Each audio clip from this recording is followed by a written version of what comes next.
Bem, sejam mais uma vez bem-vindos ao estudo do livro Obsessão Desobsessão, da Sueli Caldas Schubert.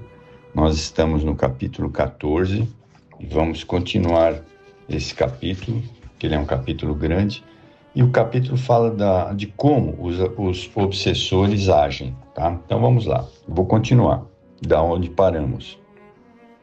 Temos acompanhados os mais diversos casos de obsessão, e sentimos de perto os dramas que se desenrolam nas sombras, nos círculos íntimos de tantas criaturas que padecem esse afligente problema. Porque semanalmente os ouvimos, sentimos, recebemos durante as reuniões de desobsessão, quando nos inteiramos de casos que nos comovem e surpreendem pela complexidade e pelo inusitado das situações. Bom, aqui nós podemos comparar, né, com o trabalho que a gente faz na Casa Fabiano. É o mesmo tipo de trabalho. Então lá também a gente aprende muita coisa, né? Então é uma lição para o próprio espírito que está lá comunicante, para aquele médium que recebeu o espírito e para aquele que está dialogando. Então é uma lição para todos nós. Mas continuando. Grande número de entidades se manifestam dizendo estar em determinado local, ao lado de certas pessoas, e que aí estão constrangidas a permanecer, tendo inclusive medo de sair, de desobedecer e serem retiradas, porque o chefe castigo não deixa. Bom, isso aí significa o quê? Que essas entidades que não têm conhecimento nenhum, elas, por estarem com um problema sério, né, ou seja, aqueles problemas onde a mente delas acha que eles são culpados de alguma coisa, então eles ficam reféns desses chefes, desses lugares, e têm medo de sair, né? Isso é muito comum de acontecer, principalmente quem não tem conhecimento da doutrina espírita. Por isso que a doutrina espírita nos oferece informações necessárias para a gente entender esses mecanismos. Mas, acima de tudo, são pessoas que têm a consciência pesada. Por isso que elas se submetem a isso. Mas vamos continuar.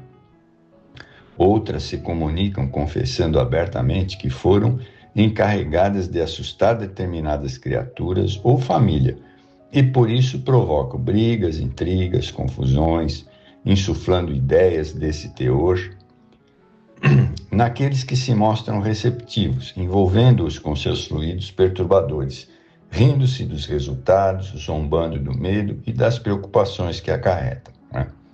Então, a grande vantagem é que, para nós, né, para a maioria, eles são invisíveis.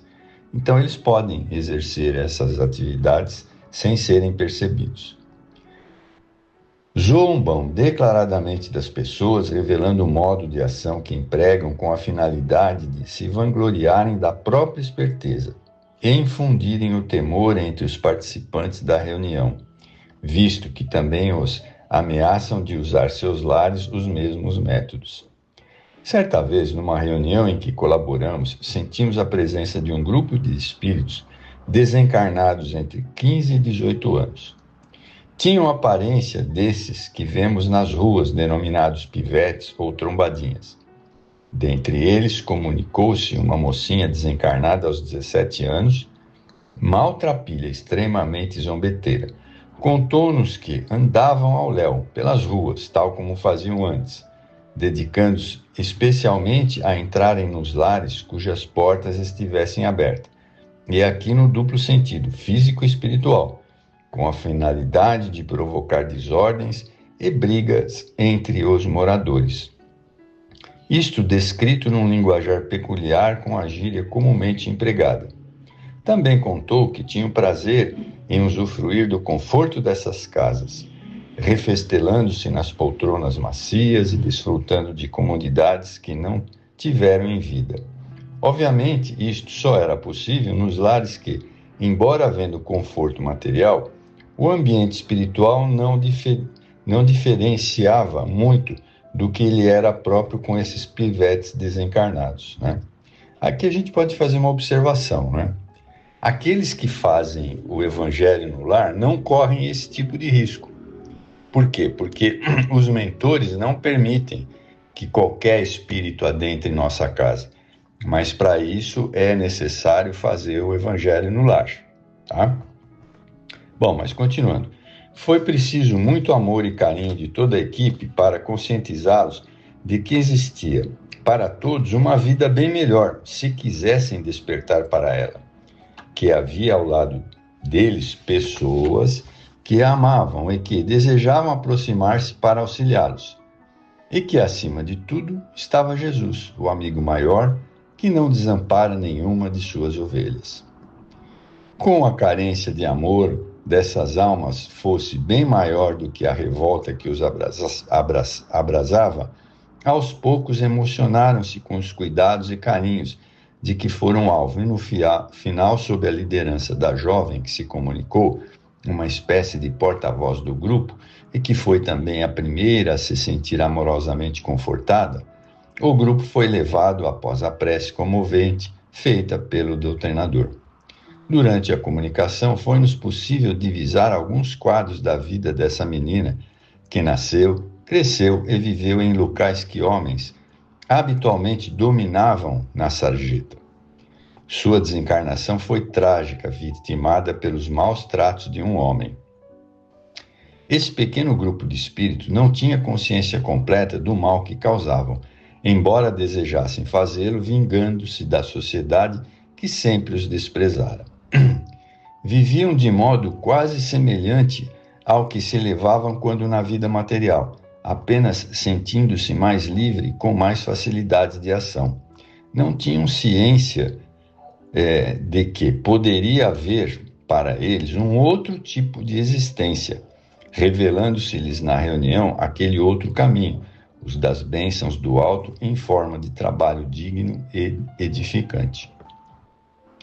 O obsessor poderá valer-se, se for do seu interesse, de grupos semelhantes visando a acelerar a consecução dos seus planos, ou seja, para dificultar a vida dos encarnados. Na quase totalidade dos casos que observamos, o obsessor não age sozinho, sempre arregimenta companheiros, comparsas, que o ajudam em outros e que são forçados a colaborar, cientes ou não do plano urdido pelo chefe. Várias obras da literatura mediúnica espírita narram as obsessões complexas, mostrando detalhadamente os meios e técnicas empregados pelos verdugos. Em Ação e Reação e Libertação, do André Luiz, encontramos, respectivamente, o caso de Antônio Olímpio e seu filho Luiz e o de Margarida. Em ambos, atuavam grandes falanges de obsessores, igualmente no caso da família Soares, na obra Bastidores da Obsessão, do Manuel Filomeno de Miranda. Para que se atenta ao obsediado, é imprescindível socorrer simultaneamente toda a falange de algozes que o cerca. Aos poucos, essas entidades menos felizes são atraídas para as reuniões de desobsessão, num trabalho de grande alcance e profundidade. Então, isso realmente a espiritualidade faz, e nós não temos ação sobre isso, Nós apenas participamos, ou seja, eu não posso determinar, gostaria de ajudar fulano de tal, que eu sei que está obsediado. Não, isso não parte de nós encarnados. É sempre a espiritualidade que define as prioridades e que levam esses espíritos difíceis para os trabalhos mediúnicos. Mas vamos continuar aqui, que já está quase no finzinho. Geralmente, quando o chefe se comunica, quase todos os seus prepostos, ou seja, aqueles que o acompanham, já foram atendidos e encaminhados, o que torna enfurecido ou desesperado, tentando arregimentar novas forças e ameaçando os membros da reunião, que ele culpa e para os quais transfere parte do seu ódio. Isso, pela minha experiência, é muito comum. Quando você está conversando com o chefe, ele ameaça a nossa família, né? Mas a gente tem que ter a certeza absoluta de que a espiritualidade está sempre presente e que nós estamos, na realidade, fazendo um trabalho de socorro, né? Porque, na realidade, esses irmãos que a gente considera os obsessores são as almas doentes, como nós fomos um dia também, né? Então, com muito amor e paciência, a gente consegue demovê-los dessa situação toda. É assim que se resolvem essas grandes situações de obsessão, né? Nós não devemos temer, porque a espiritualidade está sempre presente ao nosso lado.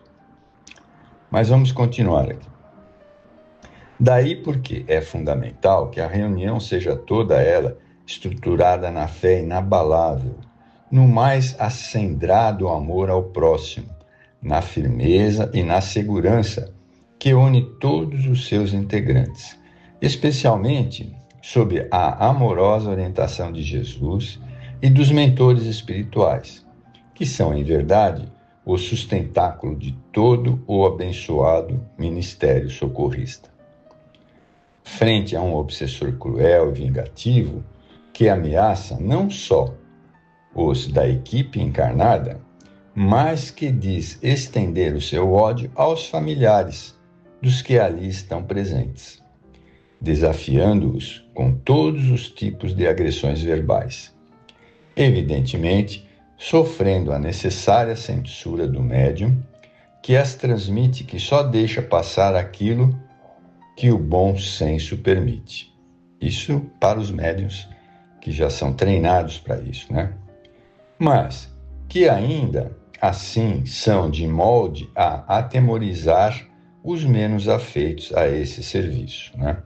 Então, é bom que a gente esclareça que, apesar da maior parte do trabalho ser efetivada pela equipe espiritual, o obsessor vai voltar-se contra os encarnados, por serem os mais vulneráveis, já que ele não pode fazer o mesmo com os guias e os trabalhadores espirituais, né? Unicamente resistem aqueles que estão preparados para tal mistério. Os que tenham fé e experiência, que amem esse trabalho e, por conseguinte, tenham amor para doar a esses irmãos infortunados, que a dor marcou profundamente, e que tenham a mais absoluta convicção do amparo de Jesus através da direção espiritual que orienta todas as ocorrências, né?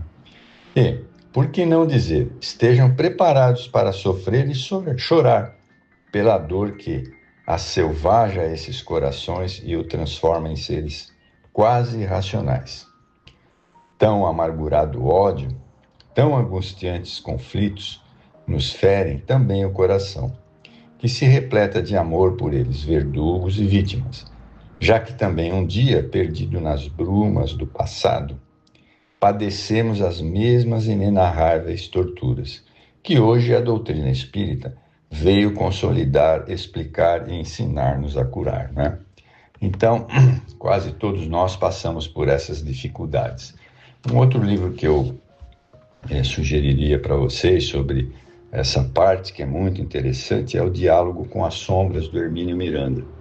É um livro muito interessante que traz muita luz sobre como agem os grupos de espíritos inferiores, né? Como agem em conjunto, né? Colocando técnicas, e é muito interessante para quem quiser ler, eu aconselho. Bom, assim nós terminamos mais esse capítulo, e eu espero que tenha sido bastante proveitoso para vocês. Muito obrigado.